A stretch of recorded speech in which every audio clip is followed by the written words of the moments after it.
بسم الله الرحمن الرحيم. المشاهد الكريم، السلام عليكم ورحمة الله وبركاته. أرحب بكم أيها الإخوة والأخوات في الحلقة 12 من برنامج مع اللغة العربية من شبكة سلام الإعلامية، وآمل مشاهدينا الكرام أن نلتقي دوما على الخير والمحبة والسلام.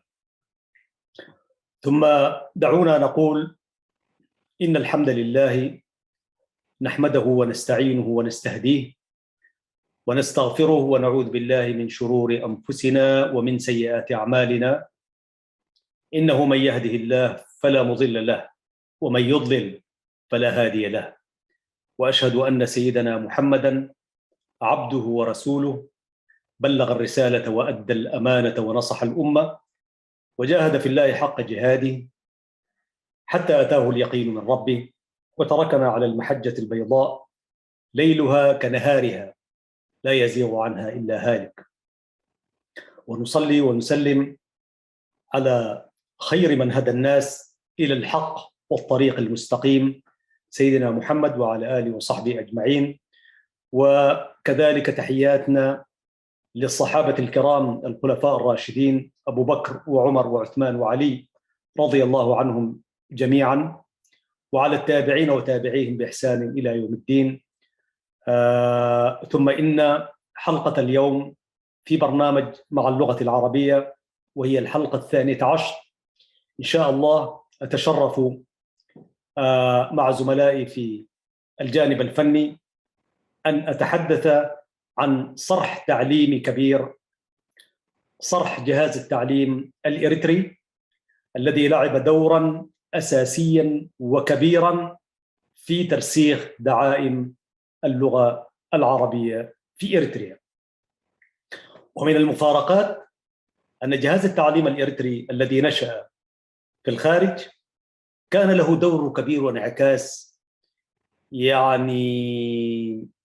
عظيم لترسيخ دعائم اللغة العربية في إريتريا في الداخل ومن هنا تأتي أهمية الحديث عن هذا الصرح التربوي الكبير. وقبل الحديث عن جهاز التعليم الإريتري، أولا لا بد أن نترحم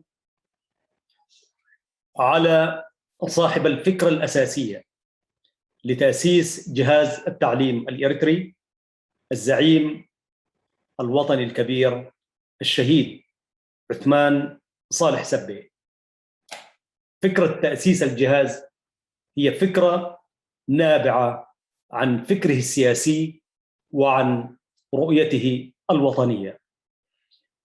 وهنا لا بد من تسجيل صوت شكر وتقدير كذلك للزعيم عثمان صالح سبة الذي رفض ودعم المكتبة العربية بكثير من الكتب والمراجع التاريخية الهامة التي تمثل مرجعا أساسيا لمعرفة الواقع الإريتري السياسي والجغرافي، كيف كان، حتى كانت عنده قراءات مستقبلية. ثم إن الفكرة أي فكرة التأسيس تعود إلى عثمان صالح سبة رحمه الله، وفكرة التنفيذ تعود ويعود فضلها بعد الله إلى مؤسس الجهاز ورئيس جهاز التعليم الإريتري المناضل الأستاذ محمود صالح سبة رحمة الله عليه. لآل سبة كل التقدير وكل التجلة والعرفان على دورهم الكبير في تأسيس وأن تكون مخرجات جهاز التعليم الإريتري حتى اليوم هي شاهد ناطق لتلك الرؤية الوطنية الكبيرة. وعبر هذا البرنامج دعوني أحيي كل الأساتذة الذين مروا على طريق الصرح التعليمي الكبير جهاز التعليم الإريتري من أساتذة وإداريين وموظفين سواء كان في المكتب الرئيسي في المقرن بالخرطوم أو المدراء الآخرين حيث وجدت مدارس الجهاز. كذلك أحيي عبر هذا البرنامج خريجي جهاز التعليم الإريتري. اليوم كمية من الدكاترة والبروفيسورات وفي مراقي ومناصب ومواقع متقدمة من العمل التربوي، من العمل الإداري، العمل السياسي. يعني أنا ذهبت تجد خريجي هذا الصرح التعليمي الكبير جهاز التعليم الإريتري، ومن هنا أحييهم وأسلم عليهم عبر هذا البرنامج. وفكرة الحديث عن جهاز التعليم ترتبط مع أهداف البرنامج، حيث سنتتبع المؤسسات والبرامج والأنشطة التي لعبت دورا كبيرا في إريتريا لترسيخ دعائم اللغة العربية. ولكن من المنطق أيضا، وقبل أن أتحدث عن صرح جهاز التعليم الإريتري، ارتأيت كذلك أن نأخذ مسحة تاريخية عن التعليم في إريتريا منذ أن أعرفت إريتريا، وحتى يكون حديثي أنه فيه شيء من المنطق وشيء لأنه هذه جوانب تاريخية لا بد أن ندعمها بآراء معايشة، أو كذلك ندعمها بمراجع ومراصد كما نفعل في هذا البرنامج وفي غيره. فكان لا بد أن يكون عندي وقفة مع من عاشوا تلك التجربة. نحن حتى اليوم نتحدث في هذا البرنامج يعني لأنه نريد أن نرسخ مفاهيم وطرق تناول برامج كهذا، ولذلك في المستقبل إن شاء الله سنستضيف ما يدعم هذا البرنامج من أدباء وشعراء وسياسيين ورجال تربية عملوا ولا زالوا يعملون في دعم هذه اللغة، بالإضافة إلى استعراض الكتابات والإنتاج الأدبي الصادر باللغة العربية في إريتريا سواء كان في الداخل أو في المهجر. لكن حتى اليوم طبعا هذه الحلقة 12 وأخوكم يطل عليكم أسبوعيا بحديث أسأل الله أن يكون إن شاء الله مفيدا لكم ويثيبنا الله على ما نقول، ولا نبتغي إلا الحسنى وجه الله سبحانه وتعالى عبر هذا البرنامج. ولذلك ارتأيت أن أعمل مسحة تاريخية، فاخترت أن يكون حديثي مع أحد الأساتذة المربين الأجلاء الذين خدموا في حقل التعليم سنين عددا. فكان حظي الجميل يعني وحظكم كذلك أن أستقي تلك المعلومات من مربي جليل، وهو الأستاذ عبد الرحيم خليفة محمود، أمد الله في عمره وزاده بسطة في العلم والعمر والصحة والتربية والتعليم. أستاذ عبد الرحيم، أنا أرحب بك حتى ولو ما حتطلع معنا اليوم، لكن بشكرك باسم كل المشاهدين على المعلومات القيمة التي أفدتنا بها. ولذلك هذه تعتبر شهادة مربي خدم في مجال التعليم لأكثر من 35 عاما، وكنت سعيد الحظ أن التقيته في مدينة أسمرة وهو في كامل قواه العقلية والذهنية والتربوية، ولا يزال حتى اليوم. التقيته في نهايات 92 وبواكير 93، فعبر برنامج كان اسمه آفاق تربوية انتقل إلي هذا البرنامج بعد أن كان يقدمه الأستاذ المربي الجليل محمود سعد رحمة الله عليه. هو كان رجل تربية فكان يعد البرنامج وكان يقدمه هو، فانتقل إلي البرنامج حقيقة قبل وفاته، ومن هنا ترحم عليه. فأنا في هذا البرنامج في آفاق تربوية كنت أتابع صيرورة العمل والمدارس وتسليط الأضواء على وسائل التربية والنتائج وتقارير مدرسية يعني. فالتقيت بالأستاذ عبد الرحيم محمود، حيث كان ساعتها مديرا لمدرسة بركة الثانوية، اللي كان فيه أكثر من 10,000 طالب، 10,000 طالب. مدرسة يعني عبارة يعني أن تكون مدير لمثل تلك المدرسة حاجة ما حاجة سهلة. فالتقيته في ذلك الصرح التعليم الكبير، ودار حديث وحديث بيني وبينه في برامج لآفاق تربوية، وكان برضو حديث خارج النشر والتسجيل يعني. فوجدت فيه مربيا جليلا، وعلى الرغم من أنه أستاذ عبد الرحيم قدم استقالته سنة 93 بكامل إرادته. عندما أقول كامل إرادته، كانت هناك مسببات وضغوطات سياسية ونفسية وإدارية وتربوية. كرجل تربوي كبير رفض أنه فضل أن ينأى بنفسه بعيدا عن هذه اللخبطة السياسية والتربوية اللي دخلت في نفق البلاد من 91 وحتى تاريخه. فقدم استقالته سنة 93، وظلت الاستقالة كما أفادني. أنا كنت أحسب أنه قبلت مباشرة، لكن يعني هي كل الممارسات التي مورست عليه كان هو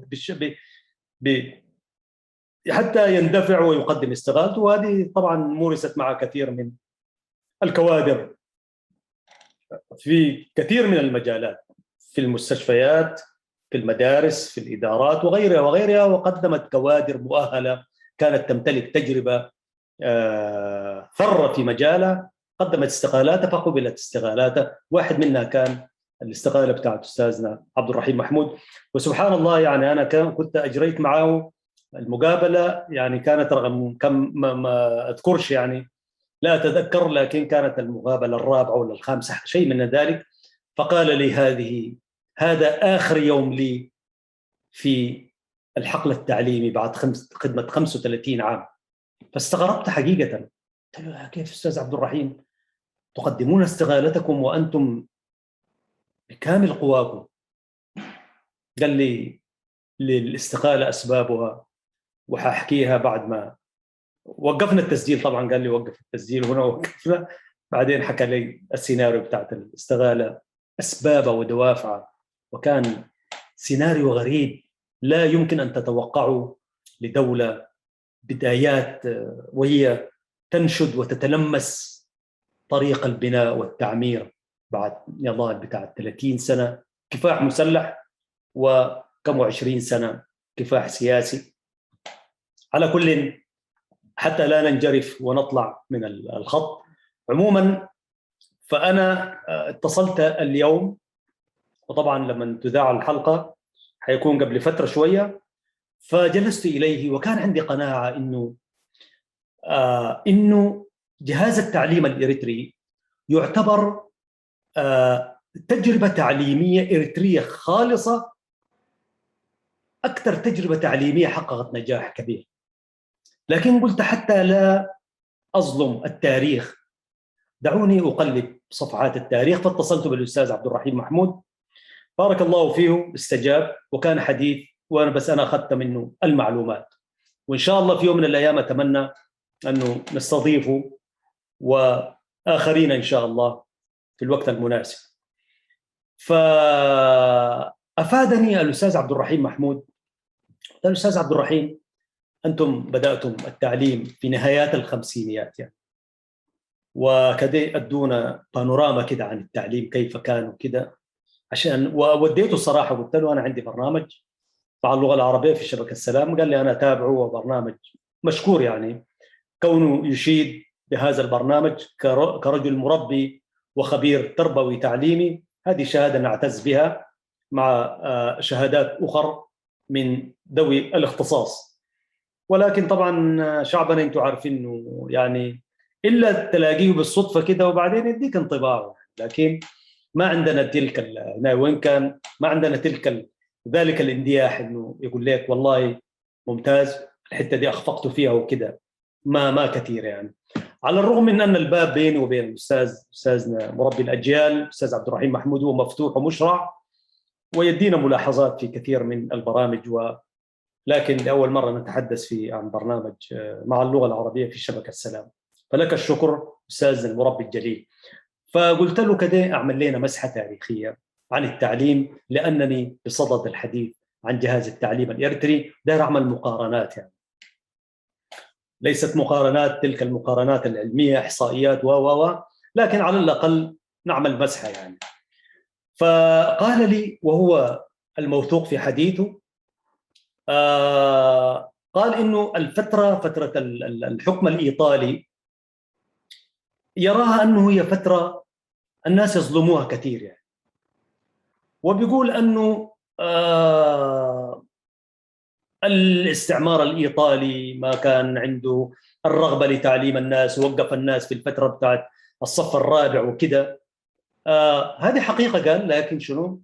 هو بيقول انه كانت هنالك اسباب وظروف، ويقول لو استمر الزمن بالحكم الايطالي لما توقف الايطاليون عند الصف الرابع والمساله كانت ستنداح، لانه هم كانوا بيقول يعني الايطاليين ما في شك انه حتى كمستعمرين، لكن يعني لهم الفضل الكبير في ان تكون اريتريا التي ناضلنا من اجلها ونحلم من اجلها، وهذا ليس تمجيدا للاستعمار، الاستعمار هو استعمار، لكن يعني الايطاليين كان لهم الدور الكبير في كثير من مناحي الحياه، العمراني والتعليمي والاداري والمهني، وكذلك حتى الجانب المدني عن المدنيه. فبيقول الاستاذ عبد الرحيم بارك الله فيه، بيقول انه يعني لا يمكن ان تتوقع من مستعمر داب ودخل حتى لو كان استمر 60 سنه لبلد بدا يتشكل من بدايته، وكان هو يعني اشبه بانه صيد سهل لكثير من تفلتات الشفته والعصابه التي كانت تتردد بين فتره واخرى على مناطق المرتفعات وجزء من المنخفضات وكذا، من اقليم تجراي يعني مثلا بيقول هو. ولذلك انه يعني والحياه عاده في اريتريا كانت ما بين رعاة ومزارعين، ولم تتشكل تلك المدنيه التي الناس تحاكمها وتقول انه المفروض كان يستمر التعليم اكثر من الرابع. كانت هو له مبررات، وانا والله شخصيا اتفق مع النظره، بمعنى انه خريج الفصل الرابع الاولي في تلك الفتره وما يمتلكه من ادوات وعلم ولغه وتجربه يعني هي بمثابه يعني خريج جامعه اذا قلنا ما نكون مبالغين. ولذلك قال انه الايطاليين برضو لهم الفضل، بيقول الاستاذ عبد الرحيم، انه ولو بفكره استعماريه يا اخي خدتوا لنا الحدود هذه المتنازع عليها اليوم، قالوا دي هي حدود اريتريا ولا كانت الحدود ما مفهومه بيقول. وفعلا انا اتفق مع هذا الراي. فمن من من من من من ايجابيات الاستعمار اذا صحت العباره بين قوسين انه الاستعمار الايطالي حدد لنا الحدود السياسيه، الحدود الجغرافيه لاريتريا. ايضا بدأ نظام التعليم مع الفترة الإيطالية حتى لو كان للصف الرابع، فدي محمدتين كبيرتين. وبيقول لو امتد بهم الزمن لولا التغلبات التي جاءت مؤكد كان سينداح ويستمر التعليم على الأقل للمرحلة الإعدادية. وهذا الذي حدث عندما جاءت الإدارة العسكرية البريطانية بعد هزيمة الطليان فتوسعت في التعليم. صحيح التعليم كما يقول الأستاذ عبد الرحيم إنه التعليم في الفترة الإيطالية كان محصور في المدن. في فترة الإدارة العسكرية البريطانية التي استمرت 10 سنوات بعد هزيمة الطليان 41، واستمرت إلى أن دخلنا في ذلك العهد الإثيوبي الأسود تحت ما يسمى بالفترة الفيدرالية 52، إلى أن اكتملت المؤامرة الإثيوبية بتعاون ومباركة القوى العظمى وعلى رأس الولايات المتحدة الأمريكية. 10 سنوات التي أعقبت هزيمة الطليان ودخول إريتريا في فترة الإدارة العسكرية البريطانية، هنا بيقول إنه نستطيع أن نقول هذه هي المرحلة التي يمكن أن نؤسس عليها المرحلة التعليمية التي شهدت فيها إريتريا قفزة كبيرة. هذا على الرغم في الفترة الإيطالية يعني الناس أخذت مهارات في الصناعة ومهارات في الإدارة ومهارات في اللغة ومهارات أنك في الصناعة عندما نقول المكنكة والنجارة والعمارة والطرق والمباني وحتى الزراعة على محدوديتها، يعني تخرجت أجيال ويعني مهارة عالية جدا جدا. وأنا أقول بثقة إنه الإريتريا التي حتى ما بعد 30 سنة نضال و20 سنة كفاح وحتى 30 سنة حكم بتعيش على تلك المهارة التي اكتسبت من الفترة الإيطالية. هذا شيء غريب، يعني لولا تلك الفترة ما عندناش حاجة إنجازات كثيرة نتباهى بها إن لم نتباكى على تلك الأشياء. لو استمر ربما كانت زادت المهارات.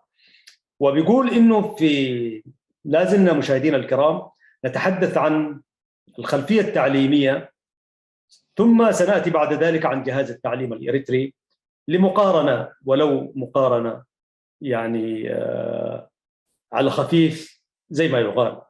في فترة الإنجليز يقول أستاذنا العزيز واصلت الإدارة العسكرية البريطانية بدأت في انتشار التعليم أكثر، في نشر التعليم أكثر، فخرجت من المدن وانتشر التعليم في القرى والبلدات الصغيرة.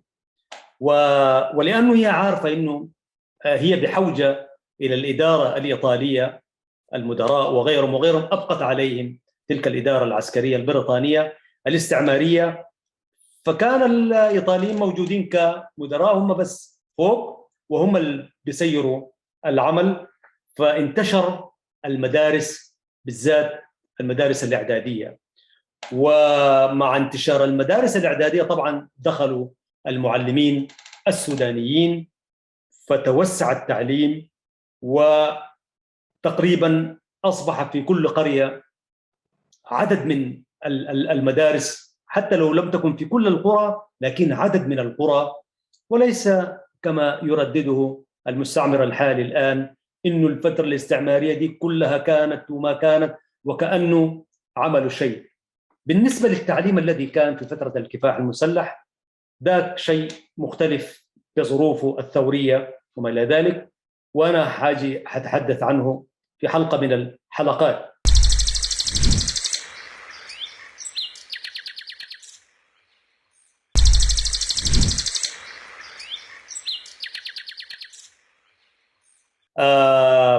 نعم، في الفترة يعني في فترة الإدارة العسكرية البريطانية يعني شهدت انتشار التعليم وافتتاح المدارس الوسطى، وكذلك يعني اللغة العربية بدأت تترسخ أقدامها بالخلفية التاريخية والرغبة الوطنية اللي كانت موجودة والممارسة اللي كانت موجودة، أو مخرجات الخلاوة للقرآن الكريم وارتباط الناس باللغة العربية، وحتى إخواننا المسيحيين ارتباطهم باللغة. فترة الإدارة العسكرية البريطانية رسخت ودعمت، حيث عدد هائل من المعلمين السودانيين وتولوا إدارات المدارس. ومن هنا بيرى الأستاذ عبد الرحيم محمود إنه تنامى الشعور الوطني، وفي واحدة من تنام الشكل التنامي كان التمسك بهذه اللغة العربية، فبقت راسخة وتنامي الشعور هذا برضو الإحساس بالوطنية كان له دور كبير في ربط الناس بالأسئلة وأسئلة القضايا المصيرية. يعني نحن إلى أين؟ كنا مستعمرة إيطالية، ثم انتداب بريطاني، ثم الآن إثيوبيا، والمؤامرات الإثيوبية على اللغة وعلى الثقافة وعلى الكيان بشكل عام كانت تراءى للجميع.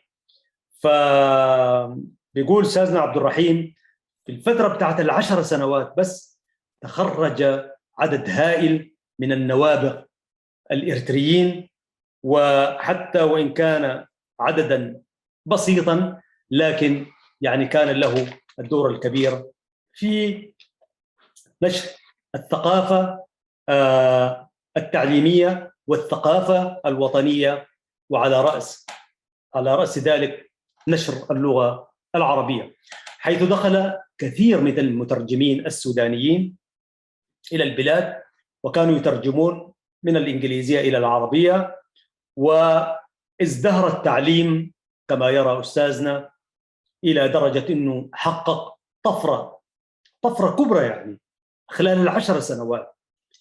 وحيث كان المعلمون يدرسون بالنهار ويديرون المدارس بالنهار ثم يدرسونهم بأنفسهم ليلا مع الإخوة السودانيين، ولذلك ازدهرت ثقافة اللغة العربية وتوسعت المدارس. وذكر فيما ذكر أنه حتى الأستاذ جلال افتتح مدرسة في مدينة كرم لتعليم اللغة الإنجليزية واللغة أعتقد شيء من اللغة العربية، والمعلمون كانوا يأتوا ويدرسون بالليل ويدرسون بالنهار. وتطور الجانب التعليمي، مع تطور الجانب التعليمي يعني تزامن معه تطور في الجانب الثقافي وحتى الجانب الرياضي، وثم تكامل الجانب السياسي في فترة واحدة. وهي الشعوب عندما تتطور هي تتطور في كل، هي دائرة حلقة مشتركة. عندما ترى يعني فترة الستينيات مثلا كان التطور في جميع أنحاء الدنيا. فترة الستينيات كان فترة بتاعت الوعي والتفتق. الناس بيتحدثوا عنه مرات لما تمسك الجانب السياسي تلقاه ما شاء الله في نفس الفترة نفس العناية جانب آخر، جانب التجاري والجانب السياسي والرياضي والثقافي، وهكذا حلقة هي مكتملة. وعندما تنهار حلقة من هذه الدائرة هي بتنهار كليتها، والمسألة هي تأثير وتأثر زي ما نشاهد اليوم في الواقع الإريتري. انهيار في القيم، انهيار في الثقافة، انهيار في التعليم، انهيار في السياسة، انهيار في التجارة، انهيار في الأخلاق، في كل شيء. يعني نحن لا نتهم الشعب، لكن الطغمة الحاكمة مارست هذه فانعكس على الواقع الموجود الآن. بالتالي يرى أستاذنا العزيز الأستاذ عبد الرحيم محمود أن الفترة الذهبية للتعليم في إريتريا كما يراها هو كانت في الفترة الإدارة العسكرية البريطانية. هذا لا يمنع لكن الفترة بتاعت الاحتلال الإيطالي اللي امتد قرابة 60 عاما كانت لها نتائجها الإيجابية حتى ولو كانت للمرحلة الابتدائية، ودي كانت ضرورة فرضتها الحوجة التي كانت موجودة عليها البلاد في ذلك الوقت، ولو استمر الزمن كان ينداح. والدليل على ذلك فترة الإدارة العسكرية البريطانية. يبقى نستطيع أن نقول بثقة لأنه هو حديث مربي جليل أستاذنا عبد الرحيم خليفة محمود الذي أكد على أنه فترة الازدهار بالنسبة للغة العربية للتعليم كان في الفترة بتاعة الإدارة البريطانية. ونضيف عليها فنقول عزيز المشاهد وعزيزة المشاهدة أن يعني وهذه يعني قراءة للتاريخ، يبقى إنه عندنا خلفيتنا أنه في فترة الإدارة العسكرية البريطانية بدأ التعليم يبرز، وعلى الرغم من أنه أقيمت جامعة أسمرة والمراحل التي مرت بها، ويمكن أن نتحدث عنها في إطار حتى يعني لم يكن هنالك قسم للغة العربية، لأن الجامعة هي أصلا برضو تشكلت في الفترة بتاعت سنرى في التاريخ الفترة التي دخلت فيها إثيوبيا إلى البلاد، وبالتالي كان يعني هدف الأساسي هي محاربة اللغة العربية والثقافة العربية في إريتريا. واستمرت المسألة إلى أن جاء المستعمر الحالي، أيضا استمرت تلك السياسة وبذات المنهج.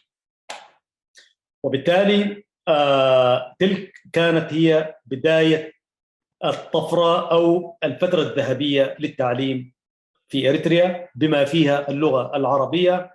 ثم جاء المرحلة الثانية في تقديري أنا، هي مرحلة جهاز التعليم الإريتري. جهاز التعليم الإريتري فيما أظن يعني فترته استمرت قرابة كم 20 سنة أو 20 عاما إلى أن سلم الجهاز من سلم. وللأسف الشديد أو يعني هكذا جاءت الأقدار، إنه توفي راعي ومدير ومؤسس جهاز التعليم أستاذنا محمود سبي رحمة الله عليه.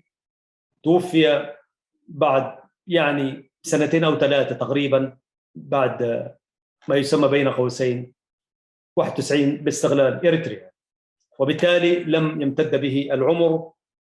فكان الجهاز صيدا سهلا أن تلتهمه أيادي وأفواه الجبهة الشعبية أو الحكومة الإريترية المؤقتة بين قوسين حتى اليوم، أو السياسة الشعوبية التي لا تعمل إلا من أجل تدمير وهدم ما أي شيء له علاقة باللغة العربية كما أشرنا في حلقات سابقة.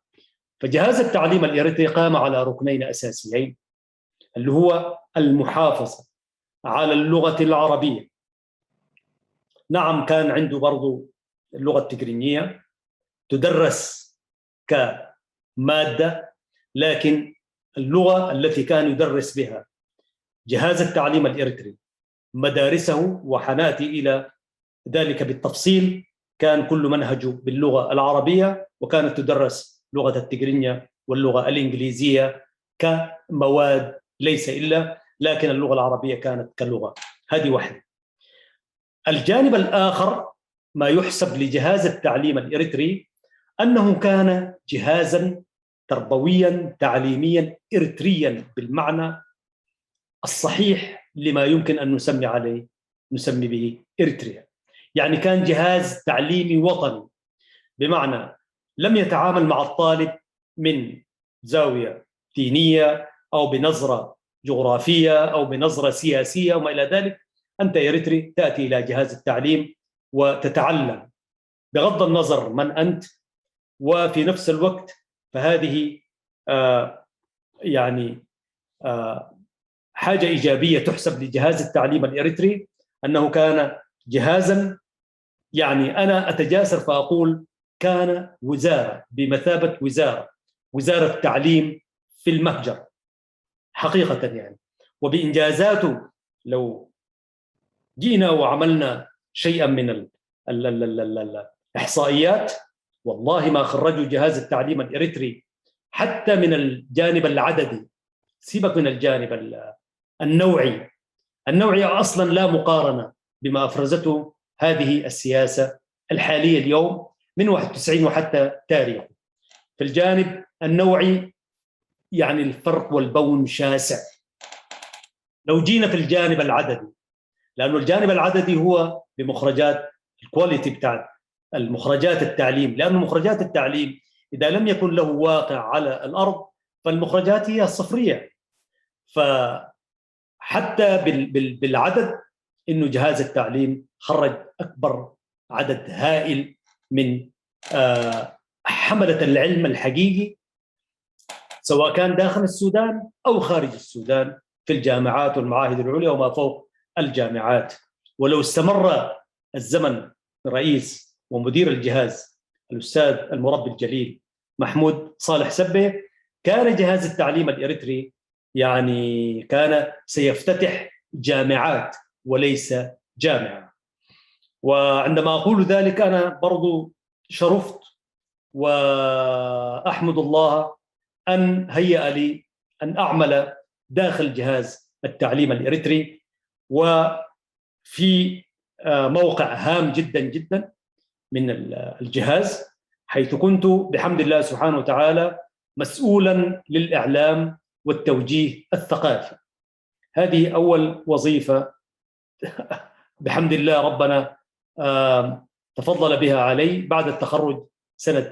أنا تخرجت 90 91 أنا كنت مسؤول الإعلام والتوجيه الثقافي لجهاز التعليم الإريتري.